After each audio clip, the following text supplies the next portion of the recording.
most difficult thing? So I'm sort of tone deaf. I can't really hear them. I think the cultural mindset is the biggest complication for the grammar. It's just complicated so much. Only because you're not learning it in the right way. Why not try Takeaway Chinese, where you can take some Chinese away and experience progress day by day. Takeaway Chinese, we will promise you a difference. Your weekly backstage pass to how the United Nations works and why it matters to the world. This is UN Insider. I'm Elaine Reyes at the United Nations headquarters in New York, and this is UN Insider. Coming up. A reduction of $577 million or 15.1% compared with the 2025 appropriation. The UN grapples with financial obstacles as the Secretary General proposes new budget cuts for the organization. The HIV epidemic is not over, and our previous progress is at risk. Sounding the alarm in the fight against HIV and AIDS. A warning about the outlook for the future. 1-3 women have faced intimate partner violence at least once in their lifetimes. Working to end disturbing trends. A conversation on preventing violence against women. Next.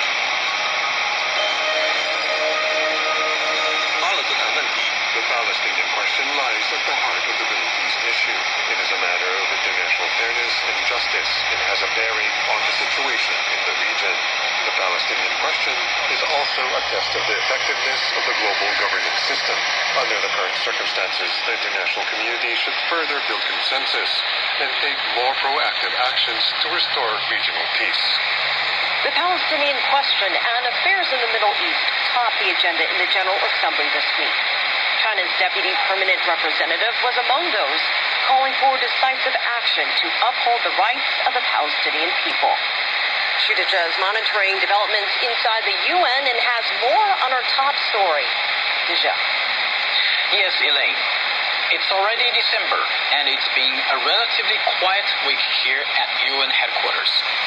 Security Council members went on a mission to Lebanon and Syria, the Council's first trip to Middle East in years. They held bilateral meetings with officials in both countries and visited UNIFIL in southern Lebanon. What is the purpose of this visit? Here's what this month's Security Council President, Ambassador Samuel Bogar of Slovenia, had to say. The convey messages what we expect from Syria regarding inclusivity, fight against terrorism and other elements.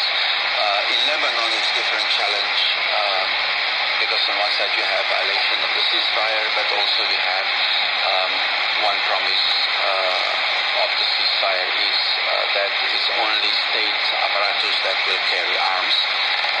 That means disarmament of Hezbollah, and there's still some challenges. So I think the message is there will be also of support for the leadership in Lebanon. And what is the Secretary General's view on the significance of this trip to the Middle East? Look, I think it's always very important for Security Council members to physically go to so many of the places that a council has business. Is on the council's agenda. We very much hope that the visit will increase the dialogue between the United Nations and Syria, and help advance some of these issues that you raised. Staying in the region. On Tuesday, the General Assembly adopted two resolutions on the Middle East. One reaffirms support for the two-state solution and a peaceful settlement of the question of Palestine. The other reaffirms that Israel's occupation of the Golan Heights is illegal. And here's the reaction from Palestine's ambassador, Riyad Mansour.